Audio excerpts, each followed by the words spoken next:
Warning, today's show is recorded from within inside a hot tub. Elements of psychological nudity may occur. Andrew, how's it going?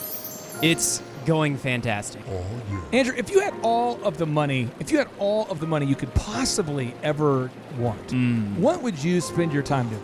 Oh, man. What would you spend your time doing? Man, I would probably spend a lot of time with my wife. I do that. Okay. I would probably, I don't know. Never really thought about that. I would probably buy some more real estate, rental properties. You're 20 years old. You have your first rental property. That's true. What kind of animal do you have? I have a sugar glider. Sugar glider. You have a sugar glider. Yep. You have a rental house. You're married. You're 20. True. Things are good. Andrew, could you pass me an ice cream cone?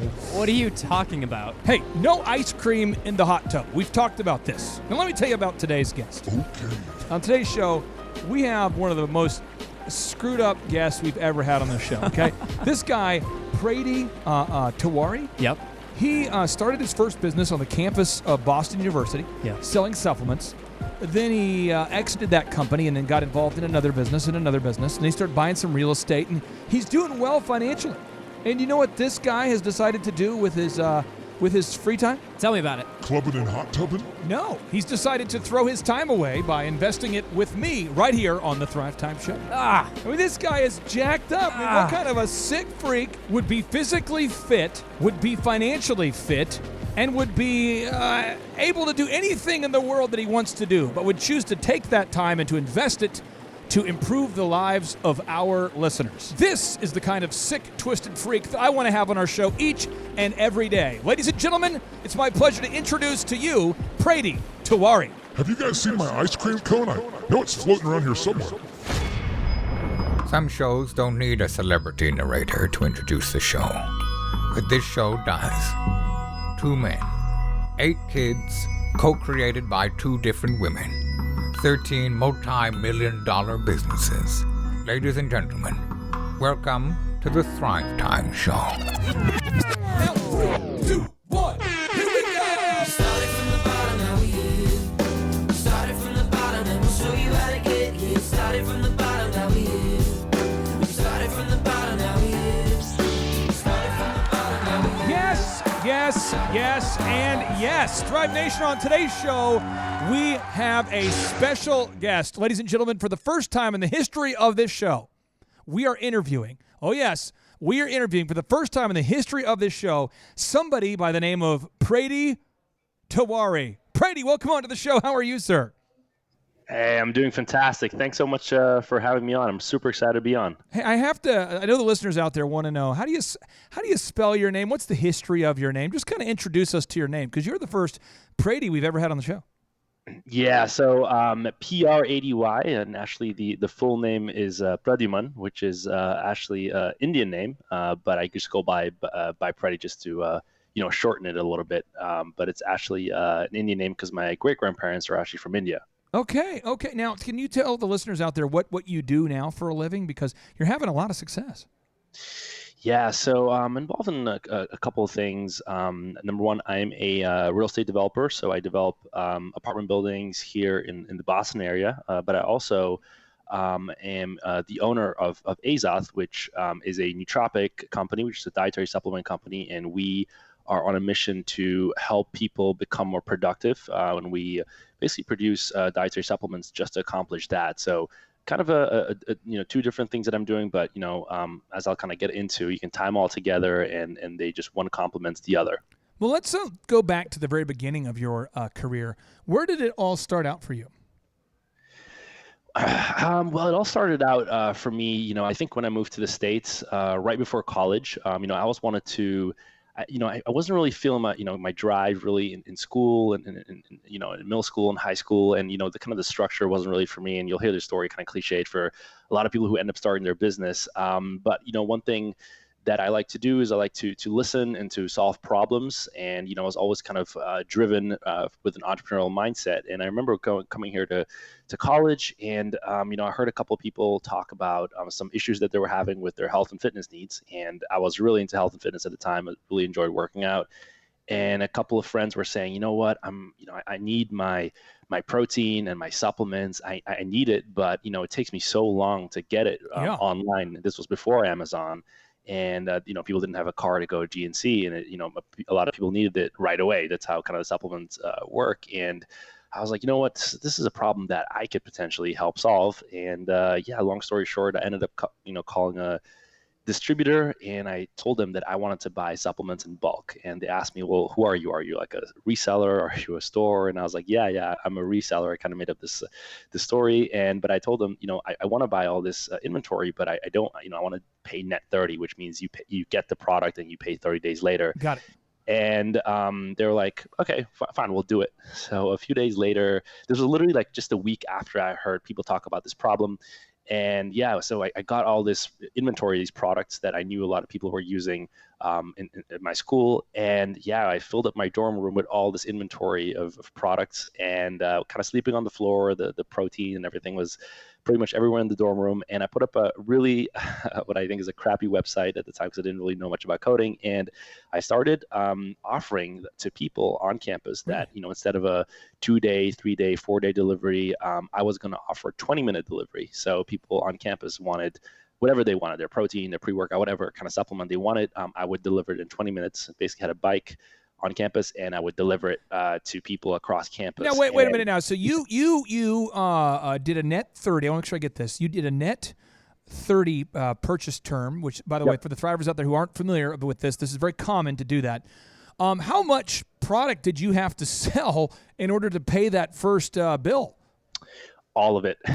So it was kind of risky, because when I started off, I didn't really have much capital, just a college student, and I felt that there was a need, and I felt when I was looking at people's pain points, I knew that potentially, it was kind of a guess that they would pay a premium for quick delivery. And obviously this was before Amazon Prime was really a thing. And I felt, this is such a problem. And I kept hearing over and over again, man, I'm out of protein, I'm out of pre-workout. And people at college would pool together, like a carpool, to go to GNC and buy it all in stock and like give it to people at school. And I was like, man, there must be a better way. So that's kind of what I did. So I had a bike, me and my friend, and we would deliver it to people on campus at the dorm room.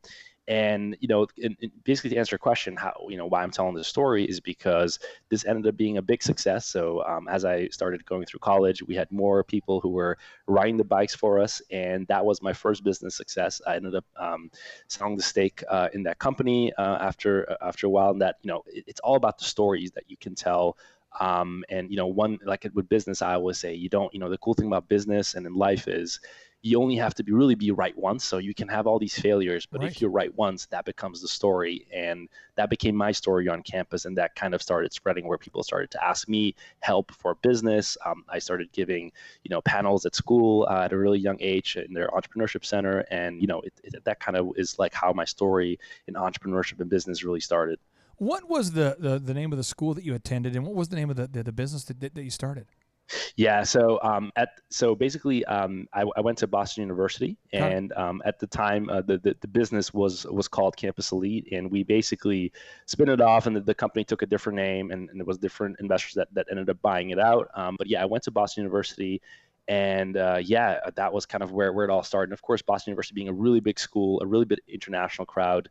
Kind of health and fitness was really big. The gym audience size was huge, and I kind of tapped into me being into health and fitness and knowing all the people that are involved, going into the gym. The long story here really is that it's just competency, because people ask, well, what was the exit like? Like, what were the numbers like? And it wasn't anything massive. It doesn't have to be this massive number, but just showing competency that you're able to start a business, scale it, and have some success and deliver on your promises. Just a small thing like that can actually start kind of the whole story, and it can start a wave of different things that come into your life that could, bring success down the line. So, I know a lot of people, when they get into entrepreneurship and business, they're saying, what's the breakthrough idea? What's the next, $10 million idea or $100 million idea? And I was like, man, in the beginning, when you start off, just do one thing, do it well, execute, delivering your promises, and, and say what you're going to do. And that alone, that competency will take you a long way.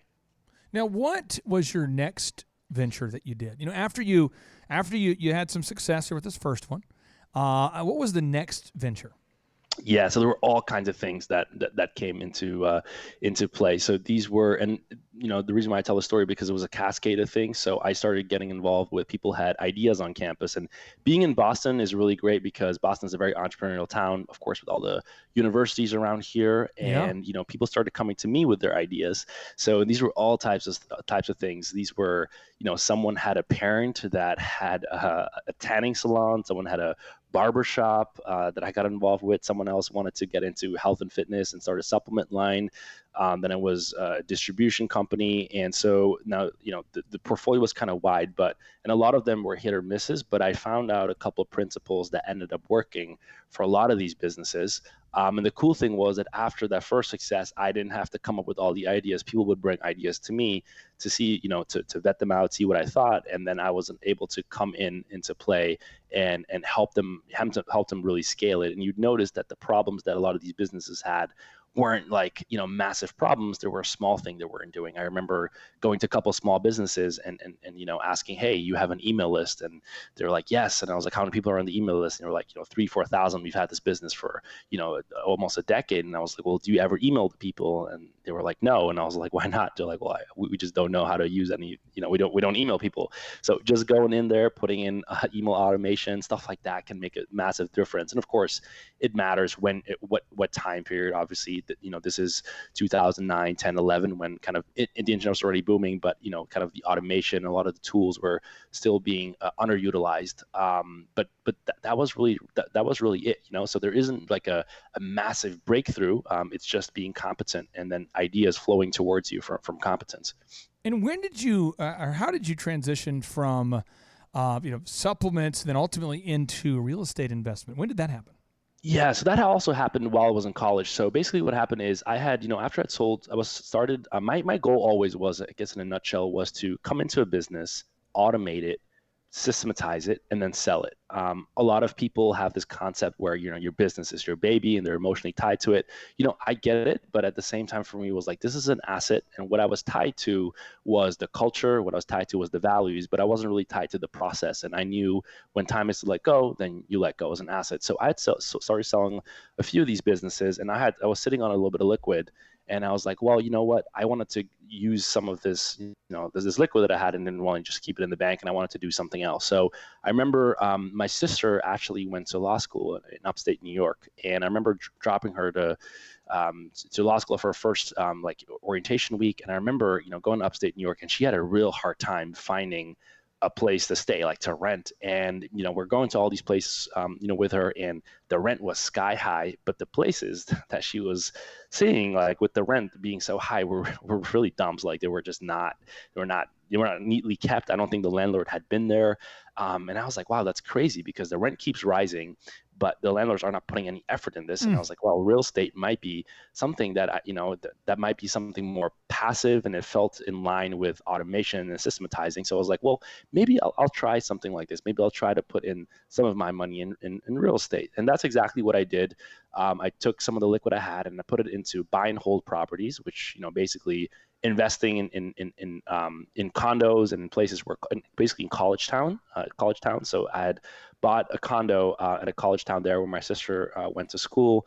And, I was like, well, how do I keep increasing rents? Of course, because people were increasing rents, the same way. They were adding maybe a little bit of improvement and just waiting for market to go up. But I was like, well, this is kind of slow. What have I learned from all these businesses that I've done in the past? I learned to listen to customers and tailor your product to what the customer really wants. And I felt that, with college students, they don't really care about granite top, like kitchen counters, and, all this like fancy stuff that maybe some of the landlords were putting in, which costs a lot of capital. So basically what I started doing, I was like, what a lot of college students care about, because I was one at the time, I was like, we care about technology, we want automation. So I went to the Apple store and I bought bulk iPads and some of the really like initial stages, what they had with home automation, which was like really bare minimum. And I started installing it in some of these rentals that I had bought, and people loved it. So when college students looked at my units, it was the same quality as all the other units, but what was different is that they got an iPad that could open up the curtains, that could see how much food was in the fridge and all this cool stuff. And people were willing to pay more rent monthly, just because there was home automation in it. And that ended up being another success because I was able to increase rents, cash out refi from my mortgage, and then put a down payment on the next and the next and the next. And that way I started to own a lot of buy and holds by the time I graduated college. But it was just that simple process. Started with one, found out a way to succeed, and then just copy that model over and over again. No, you are a successful guy. You said did you say you're 28 years old? Yes, I'm 28. Okay. Are you do you have superpowers, or what time do you wake up every day, my friend? How do you organize your day?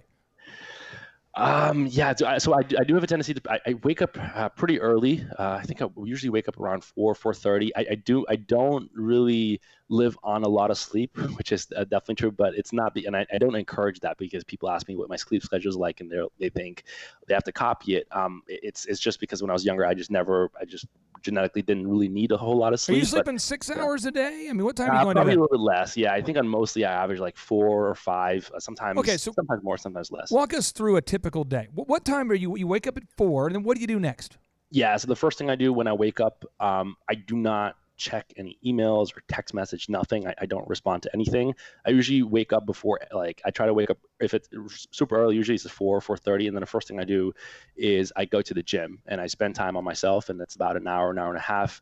Then I get ready for the day, and then I start going. The first thing I do is I open up all my project sites. So I'm the first one. So right now I'm in real estate development, which means we build these apartment complexes. I'm always the first one there. So before any worker gets in, I'm the one that's always there, make sure everything's open. So I go through all my project sites, open them all up.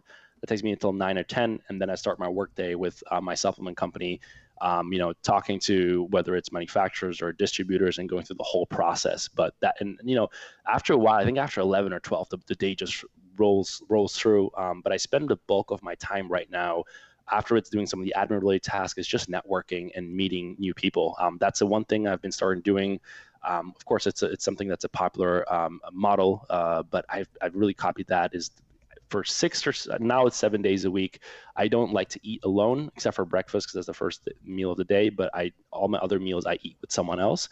And the reason why I do that is because I found out that in business, being good and talented is great, but having a greater net, you can always outwork out network sometimes a little bit of talent and sometimes some skills. And when people see you and know you, that has been a catalyst for massive growth for me. So I tend to spend a lot of time meeting other people. That's probably where a bulk of my time goes now. I feel like your rigor, your routine, and your results are all kind of tied together. You appear to be a very disciplined guy. Am I wrong? Are you a guy that I'm looking at you. You appear to be in shape. What's your secret to? Because there's got to be some listener out there that's struggling with the routine, the rigor, being disciplined. What would be your advice for a listener out there that's struggling to stay focused? Yeah, I think the best advice is, and this is something I've mentioned quite a bit throughout this interview too, is to just have a small win. So, I'm a lot into health and fitness, and one of the things, and I study, the way the brain works. And if you think about habits, the way they're formed, it takes a while. It takes 60 to 90, sometimes even longer days. But what actually shapes our habits is dopamine and serotonin. People know about dopamine and they think about it's like the chemical that when you're happy and excited and pleasure. But actually where dopamine really plays a role is also the habits and the actions that we take. So when you're procrastinating, when you're not doing something, is because dopamine isn't released by that action. And one thing we've noted is that dopamine works on a cascade effect. So this is how it works. If you have a task and you accomplish it, then you release a little bit of dopamine, and then that dopamine carries on to what you do the next in the day. So where am I going with this is like starting something small. So set a goal, if you're someone who's really struggles with, hey, I want to go to the gym and really lose weight, and just start with something small. Say, for the next week, I'm going to make my bed every day. So you make your bed. And then what I am a big proponent of is having on a whiteboard or on a paper, put in make my bed and put a box next to it, make your bed and put a check mark next to it. So at 4 o'clock or 6 o'clock, whenever you wake up, 7 o'clock, you wake up having accomplished a task. So you have a small win and you start your day with a win, even if it's something small, just making your bed, and then do that for a week. And then the next week, you add another small thing like, hey, I cleaned up my dishes. So basically by the time I get to work or I start really my day, I've already had so many wins that it just flows through to everything else. So I don't recommend starting with like massive action and changing your whole life overnight. It really is a small thing, and nothing is too small. It can be something like cleaning your dishes, making your bed, like I just said, and really start with that. And I really think if you follow through with that, that has a cascade effect. If the listeners out there who are going, okay, I want to know what you're up to now. I mean, Prady, what kind of projects are you working on now? Like, what do you see yourself doing over the next 12 months?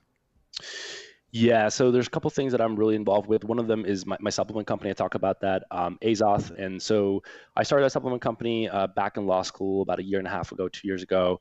Really about a year ago, I really went all in. And the goal really is to get people more productive. And what we're doing right now is I'm trying to impact more people to change their lives by doing small things like that. And so right now we have a certain amount of people that are, part of what we call our tribe, which is the people that are engaged and using our products, but also doing more. We're trying to find ways to stimulate them and to get them more productive. But the goal is, for me, is to get 1,000 people.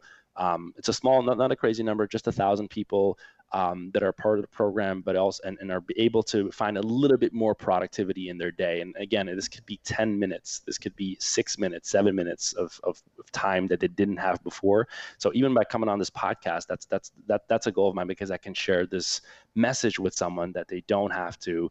Because you don't have to be inundated, and they don't have to get, because when you start off, like when I started off with a business, my goal wasn't like, oh man, I want to make, $10 million business right away. The goal was like, hey man, how can I deliver a product instead of like 25 minutes? I want to deliver in 23. That's my only goal I have for the whole month. Or it could be the only goal you have for the whole year, but right. That's it. But those small little goals, they end up with compounded interest becoming larger. So what's my goal right now? It's to get 1,000 people more productive, and just adding 5 or 6 more minutes to their day. And that's really the goal. And of course, with real estate, is to really, scale and do the different type of projects, but also have more of a brand in the projects that I build. And so people, when they come into the homes that I build, they know that I've built it, and it adds more value to their life through home automations, the technology that I'm installing in there.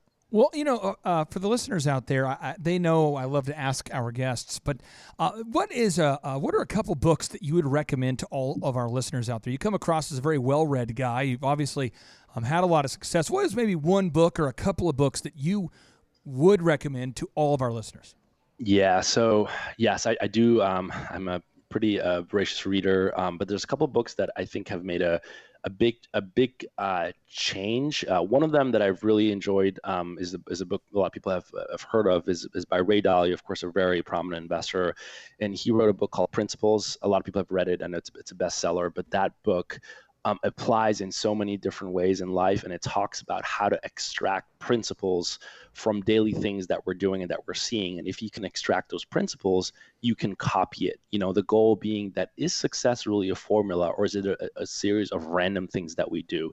And I think that if you look at it, you can look at it from a mathematical standpoint or scientific standpoint, but once you've hit your stride a little bit, you can take those principles and apply it somewhere else. So I'm talking about health and fitness, and being a competitive bodybuilder has nothing to do with real estate, but are there principles that I learned in bodybuilding that I can apply to real estate development, that I can apply to starting a supplement company, that I can apply to becoming, a better, employer or employee? And if you can do that, then all of a sudden you're a productivity animal, I call it, because you're always working on different projects at the same time. Because while you're working on project X, the principles you use from project X, you can apply to project Y. So you're always working. You are always working on different projects simultaneously. That book has been a big big force in my life that's changed the way to think. And then the other book, which is a business book, but again, and I named the second, which is a book called not super popular, but it's a book called Built to Sell,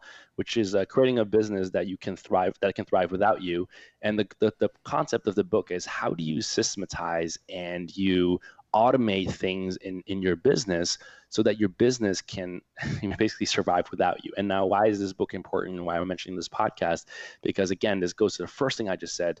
If you can find a way to systematize tasks, you can focus on strategy. This is one of the big things I've noticed when I speak to a lot of people. They're, man, like, I'm working 100+ hours. I'm not going on vacation. I'm doing all this stuff, right. But man, I'm stuck.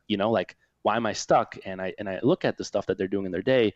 I'm like, man, all you've been doing is just tasks. You're a great taskmaster, but the real actions that are going to get you to the next level, those are strategy-based things. And you need to have time to think about that strategy. But if all you're doing in a day is just a series of tasks, you don't have time to do that. So how can we outsource those tasks and automate those and systematize those so that we can focus our time to focus on strategy? And that's a big thing.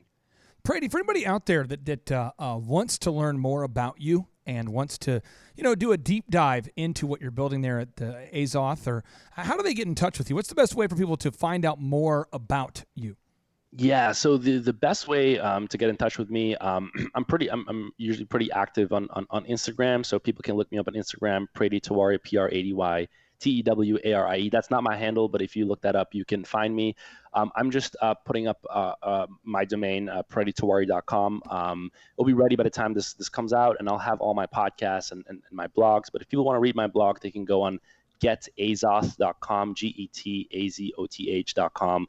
And I have a blog that I write, and I write about all this stuff, about productivity, about business, about life, and totally free newsletter. I write twice a week, put out a lot of content, and there's no sales pitch or anything like that. It's just purely content that I write. I write about 2,000-3,000 word newsletters, really long and dense. It's almost like a whole chapter from a book, and I spend a lot of time thinking about this. And it's also, I think, I synthesize the conversations I have at all those meetings when I meet with people every day. What did I learn? And I put that in a newsletter for people to apply in their own life. Prady, I appreciate you, man, for hopping on the show, and I want to ask you one final 60-second question here. If you could tell all the listeners, if you could give all the listeners just one piece of advice that has allowed you to start your first college-based business, your supplement company, then allowed you to move into the next business, and then get involved in real estate, what's that one piece of advice you would give all of the listeners out there that are struggling to develop that life momentum that you seem to have created? The one piece of advice that I would give is do not get intimidated by the fact that you're small. And that's very important, because you will start somewhere and you'll look at competitors and the giants and you're like, man, I can't do what those competitors are doing. They're way too big. And so you'll start playing their game. This is incorrect, and this is also correct, and I'll explain. The truth is that you cannot do what the big guys are doing. They're just too big for you. But what's also true is they can't do what you can do. So revel in the fact that you are small, because when you're small, you can do a lot of innovative stuff that actually can cut through the clutter. You can innovate faster. In my experience, what I would do when I started my supplement company, I would write handwritten notes to people. Big companies can't do that. I was thinking about ways to, put in home automation, and I opened up all my project sites in the beginning. I talked to all my tenants. So these are things that big companies can do because they're so large, but that you can do, and that matters to your customer. So, and that is your game. So find out what your game is and dominate that. Don't play other people's game, because you're bound to lose. But where you're going to win is you find out what your strength is and really tap into that. And that's a huge thing. Like, don't revel in the fact that you're small, and take advantage of that. Prady, I appreciate your time so much, my friend. I appreciate you for being on the show, and I hope you have an awesome rest of your day. Thank you for being on the show. Hey, thank you so much. And it was really a pleasure to be on, and thank you so much for providing the platform, not only for myself, but for other people who are there to speak, and also to listen to this all this actionable advice, man. I really appreciate that. Thank you. Andrew, we like to end each and every show with a boom, but before we do that, I want to insert an audio testimonial from a great thriver out there who recently attended one of our in-person workshops. Okay. And he has been to Tony Robbins. He's been to other huge conferences. Big ones. And he was willing to hop on the show and share with us what he learned and how the conference impacted him. And he's built a multi-million-dollar company. Mm-hmm. His name is Darren. And he's from Missouri, I believe. Okay. And he's already built a multi-million-dollar company. He sold it a couple years ago.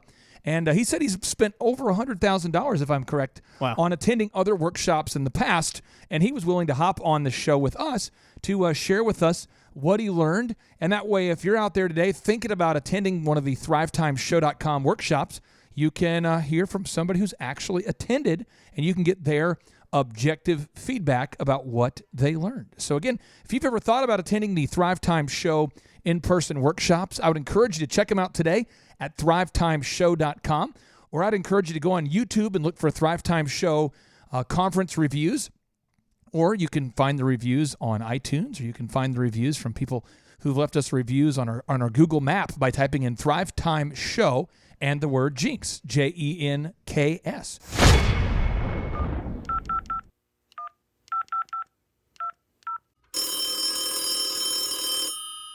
Darren, is this the amazing Darren?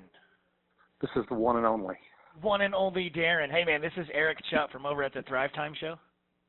Hey, you're bothering me. I'm reading Jackassery while I'm getting a tire change. Honest to God, I've got a highlighter. A green highlighter for quotes and a pink highlighter for content. I'm literally reading Jackassery as I'm waiting for my tire to get changed. Good. Okay, here we go. Question 1 here. So what is your name and where are you from? My name's Darren Ross. I'm from Kearney, Missouri, home of Jesse James. Home of Jesse James. I did not know that. You educated me already. How did you originally hear about the Thrive Time Show workshop? I've been listening to all his podcasts like crazy and going, Awesome. That dude's pretty funny. It's very funny. It's very funny. Well, if you've heard some goober on there they call Chupp, that's me. That's my last name. And so you'll probably hear me chiming in with some stuff pretty soon. But yeah, CHUPP, that's me. So I listen to my podcast on my iPhone. yes. And for some reason on iTunes, I don't know, it stops with season 5, but I guess you can get them all online. Is that correct? That's the way. Yeah, they take him off after a certain number, and he records so much content that it only goes back that far. But they're all posted on the website that you can get to for free as well. I did not know that iTunes took them off. Yeah, it only loads up so many of them, and then so that's why we make sure and host them on the website as well, so that you got access to all of them.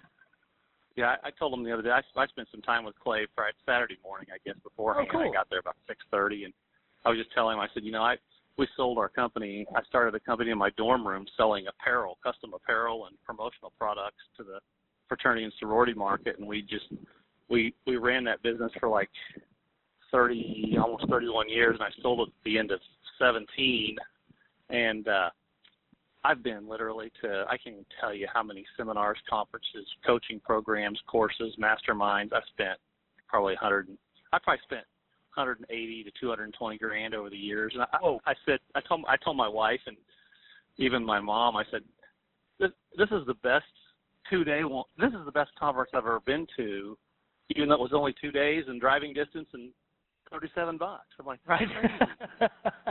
So I bought everything. I bought every book he had except the one. I think there was one I didn't buy, but that's great. Yeah, it's so practical. It's just all of them want to sell you the next seminar and the next coaching program, and well, I tell you, didn't feel like.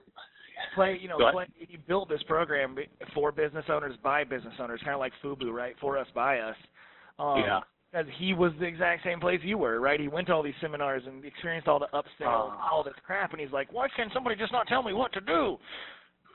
I just want somebody to tell me what to do. So I'm glad to hear that. I know, man. And, it's funny because I have literally spent, I've known for the last several years I want to get into some sort of mentoring and training or coaching entrepreneurs because I just knew that they're missing something. Yeah. And I was having a gal build me a website, a WordPress website back in February. And she had sent me 2 or 3 different sites to look at just for ideas and content because I wanted to kind of have the core of it on how to grow your business while keeping faith and family first. So that was kind of my niche. And she sent me 3 or 4 websites, and your all's was one of them. And I'm like, who is this? I've never even heard of Clay Clark. I've never even heard of Thrive. Wow. And I looked at it. I'm like, this is the coolest freaking thing I've ever seen. So I signed up for the conference within just a matter of a few days. And then, of course, I started listening to his website, started listening to all his podcasts in March. But I'm like, this is spot on. It's no fluff and no crap. It's just straight to the point. That is awesome. Well, and I've been I jumped on the podcast probably back in March of 2019, and I've probably listened to 75 of them since then and listened to about 2 a day. That's awesome. That's where all the meat is, right on the bone right there, right? The podcast has so much information on it. That's true. Well, what kind of business do you guys have, and what were you looking to learn at the workshop? Well, actually, I sold our company. I started a company in my dorm room in 1987. We grew it and built it over about almost 31 years. We did custom apparel and promotional items. We manufacture those items for different organizations and associations, college fraternities and sororities. So I sold that business at the end of 17. So actually, I'm kind of in limbo right now trying to figure out my next move. But you are probably a kindred spirit with Clay on the college entrepreneurship. Very much so. I started in my dorm room. I had a phone booth literally right next to my dorm. That's where I conducted all my business on a payphone for the first several months. That's amazing. Well, how would you describe the atmosphere of Clay's office and team? You know what? My wife, I'm going to tell you this. My wife's not a conference goer, but she came with me. And I literally had to beg her. It was our anniversary. June 7th was our anniversary. I literally had to beg her to our conference on your anniversary. On my 22nd wedding anniversary. You I said, wild you man. got to come. We were at the Holiday Inn Express like 5 minutes away. I said, you got to come. She's like, I'm not coming. I'm like, you got to come. I was texting her. So I finally got her to come. I said, just come over lunch. I said, you can even sit here. So she came, and literally she had tears in her eyes because she was crying so hard at some of the stuff Clay was doing. But I've always been a person that I love cool company Christian culture. That's my deal. I love companies that have cool company Christian. So I have a phone full of pictures and videos of just the office atmosphere alone, because that was one of the coolest things about the whole deal, is just the office atmosphere. It's very intentional, right? Like you can tell some thought went into everything, and there's stuff everywhere, right? Stuff everywhere, quotes all over the place, frames all over the place, in the bathrooms. I mean, I've never seen anything like. And I've been to a lot of cool companies. I had the inside private tour of Dave Ramsey's organization several years ago, and I've been to a lot of places over my lifetime and businesses, and it's probably the coolest one I've been to. Well, that is great to hear. It wasn't on accident, and so we really tried to build that inviting and kind of high energy, high pace, really cool, eclectic environment, because we know like we got to keep everybody on their toes to learn, and we want to laugh and learn. So I love hearing that from you. I was laughing. That's good. How would you describe Clay's delivery and presentation style? Off the charts. I mean, just kind of basically leaving you wanting more and more all the time. I mean, I had just pages and pages of notes, and there was never a dull or boring moment, and it was all just nuts and bolts, man. There was no fluff. It was just all straight to the point that any business owner can listen, learn, and apply. What is one of the most valuable things that you did learn while you were at this workshop this past weekend? Just the importance of the search engine and website optimization. Yes. Yeah, I didn't really. I mean, we've fiddled around with websites over the past, but never really got much, if any, business from them. It was just one of those deals where we felt like it was a necessary evil, and we always looked at it as a necessary evil. But now that I have dug into your all site and look how well it's put together, and I've even checked out some of the sites of people that you had at the conference or that I met at the conference, and it is true, they all are on the definitely first page of Google, and usually within the first one or two people after the paid ads. Oh yes, that's what I'm talking about. Yeah, I never heard about, I'd heard of, obviously I heard of Google reviews and video reviews, but I never knew the importance of them, and I never had heard the term canonical compliance and all that. So very good. Canonical compliance, that's getting into the technicalities right there, isn't it? It's just, and I spent some time with your SEO guy, Ben, and a couple other folks, and they just kind of broke a few things down. I'm like, it really is important. And the cool thing is, it's every other SEO company I've ever talked to or I've heard from or of, they all like put this cloud around it, and it's this mystic type of thing, and like Clay is breaking it down to it. No, you do this, this, and this, and you can control these things, and you'll be topping Google before you know it.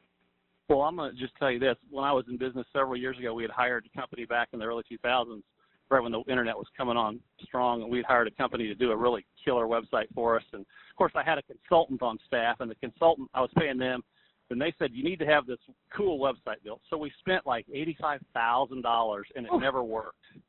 And at the same time, the consulting company said, oh, by the way, you need to have this really cool ERP system, which takes care of everything, accounting, order entry. So we had an ERP system being built, a website being built. Neither one of them worked worth a darn. So we walked away with about $170,000 less in our pocket. And to be honest with you, straight up front, I've always had a really bad taste in my mouth about technical and web people. Yeah. So we built our business over the first 10 or 15 years on catalog direct mail. So I was like, I don't need web. I don't need the internet. I'm going to keep going internet or keep going direct mail. But I just got to put that behind me and listen, learn from the lessons and move on. There you go. You check the fruit on the tree first, right? That's right. Yeah. Well, I wanted to ask you too. How many conferences have you been to, and how much did those cost you? And how did they? You know what? In the past, I've got a spreadsheet. I'm not at my office right now. Okay. I've got it right on the front page of my Mac, on the desktop of my Mac. I have courses I've purchased, and courses and/or conferences. And do you want just conferences only, or? Oh, everything. Oh my gosh, probably if you were to add up courses, conferences, coaching, and masterminds, I would say, excluding travel, probably 200,000, and that's probably 75 of them. That's a pretty penny right there, huh? That's a lot, yeah. And I wish I had that back. And I just heard about Clay about 25 years ago, but then he would only been like 13, Yeah, or maybe 8. I don't even know. Yeah. Well, that's awesome, and I appreciate you saying that. My last question for you here is, why, in your mind, does everybody need to attend at least one Thrive Time Show workshop? Because what they're currently exposed to or what they've been learning is probably not the right information and the right content or the right way to go about it. And if they were to attend a Thrive Time workshop, I think they would just be blown away at the simplicity and the how easy it is to break it all down and implement it. And then the big thing is to have someone like your all's team, for what you all charge per month is a bargain. And I even asked people, I said, does it really include this, and this? They're like, oh yeah, they do everything for us. Yeah. So design, I web think that's design, videography, photography, you name it. Yeah, I mean, what you all are charging a month for some of this stuff, I mean, that, you could spend that on a 5 or 6 minute video. Yeah, easily. If you hired a videographer. So, I don't know. I told my wife the other day, or my mom too, I said, I'm going back. I'm trying to figure out when I'm going to come back down there. I told my wife also, I said, I just want to start a business so I can have these guys help me implement everything. Well, I've never had anybody. Huh? I was gonna say that's the best endorsement we could get right there. I think that's. Yeah, it was so cool. The wow factor was there that I was like, I want to get a new business started. And and Clay talked to me when we talked before that conference on Saturday. He said, hey, have you ever thought about franchising? He said it might be a good option. And I'm like, I never really gave it a thought because I always ran my own show and. Right. But the systems are all built and right there in place for you. So I don't know. I'm kind of kicking that around too, but. Well, that might be a good move for you, my friend. So it could be. All right, I'm gonna cut the jackassery out now. We'll let you get back to doing your diligent reading that you're doing there. But Dan, I just wanted to say thank you first and foremost for coming to the conference and being a diligent doer, and really, really appreciate the time that you took to talk to me about this and kind of give us an overview of what you thought about the workshop. Well, I'll plan on being back to another one. It'll probably be August or October. Oh, that's great, man. Well, hey, since Clay's going to turn this into a show, I'm going to count backwards from 3. We're going to do a 3, 2, 1, boom, okay? Perfect. Thank you. All right, here we go. 3, 2, 1, boom! Wow. So you're now a podcast celebrity. I was just listening this morning. Does he really do 9 a week? Uh-huh. Yeah, when we first started, I probably did, I was going over there 6 days a week with him. He was recording from his basement. He had a studio set up over there. And we would record Monday, Tuesday, and Wednesday nights, Fridays at like 2 or something, and then Saturday and Sunday mornings at 5 or 6 o'clock. And, man, me and him did that for 10 months, 9 months.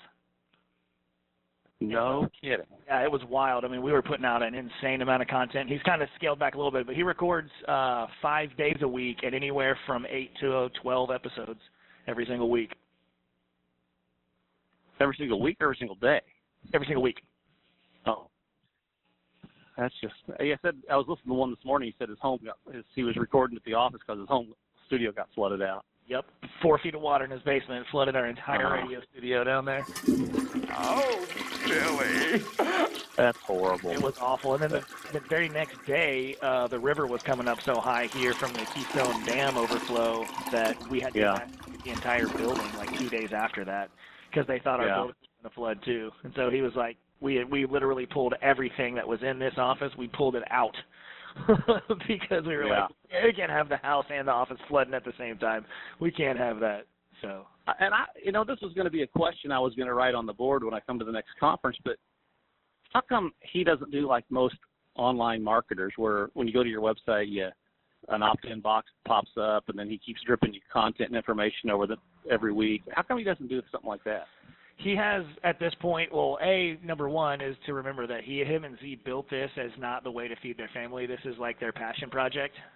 So therefore, we are extremely selective about who we take on as a client and, to be honest with you, who we allow to come to the conference. We turn down a lot of people for the conference every 2 months, and we turn down Do you really? Yeah, because we're a business and we have to operate with margins and profit and all that stuff, but we like to keep a 160 client roster. And so Clay's very guarded about who he lets inside what he calls a circle, or the dojo of mojo, the garden of Zen up here, And so we don't necessarily want to be out in everybody's face with pop-ups and drip campaigns and all that stuff. We're very selective about who we work with because he has decided to design it that way. And we're not trying to mass produce and get 4,000 clients, right? We're trying to stick in our 160 client roster, but he doesn't want to get any bigger than that. So we don't really do all of these other marketing methods that we would teach clients.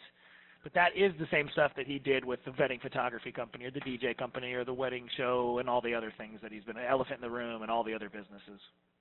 So he uses more drip campaigns on those kind of things than this. Yeah, and one of the we're not too huge on the automated stuff. It's just kind of like pick your 3 or 4 marketing legs that are working, and then typically that's enough. The main problem is that team members aren't following up with the kind of like assertive attitude that they need to be following up, like the urgency of actual business. So that's typically what we find is that a lot of companies are getting leads, they're just not getting a hold of those leads, and it's all about calling them fast and calling them often. Well, yeah, I mean, your people, I've had just 2 or 3 questions over the last 4 or 5 months on just whether it's conference questions or whatever. And heck, man, I always had either a phone call or an email. It was like most people have a contact us form or something. And half the time you never even hear from anybody. Never heard from you guys in 7 years. Is anybody there? Hello, is this thing on? Yeah. And the conference wasn't real formal. I mean, it wasn't like you had to stand in line. They had to do a cavity search to make sure you're the right person that signed up. And I walk in, and what's her name? Not Amanda. Abby. She's like, "Oh, let me find your seat." And I'm like, it's just a different experience than most. That's awesome. That's what we're trying to create. So I appreciate you saying that. Yeah, it is. No, but I plan on coming back. It'll probably be October, but okay. Hopefully by then I'll have something lined up. Sounds awesome, man. That's good. Well, I'll let you get back to reading your book. If you need anything else, you reach out to us. But enjoy those podcasts, and we can't wait to see you again, my friend. And now, without any further ado, we like to end each and every show with a boom, which stands for big, overwhelming, optimistic momentum. Andrew, are you psychologically ready to bring the boom? So psychologically ready. Have you recovered psychologically since recording our first and probably only show from the inside of a hot tub? Not yet, but okay. Here we go. 3, 2, 1, boom!